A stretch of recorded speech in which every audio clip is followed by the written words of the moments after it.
नमस्कार मित्रांनो, आजचा महत्त्वाचा करंट अफेअर्स आहे.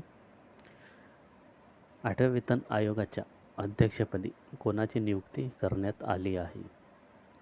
तर 8व्या वेतन आयोगाच्या अध्यक्षपदी नियुक्ती करण्यात आली आहे रंजना देसाई यांची. पर्याय क्रमांक 1. भारत सरकारने 8व्या वेतन आयोगाच्या स्थापनेला मान्यता दिली आहे. रंजना प्रकाश देसाई यांची या आयोगाच्या अध्यक्षपदी नियुक्ती करण्यात आली आहे. त्यांनी सीमांकन आयोगाचे अध्यक्षपदही भूषविले आहे. समान नागरी संहिता लागू करण्यासाठी शिफारस करणाऱ्या समितीच्या अध्यक्षपदीही त्यांची नियुक्ती करण्यात आली होती.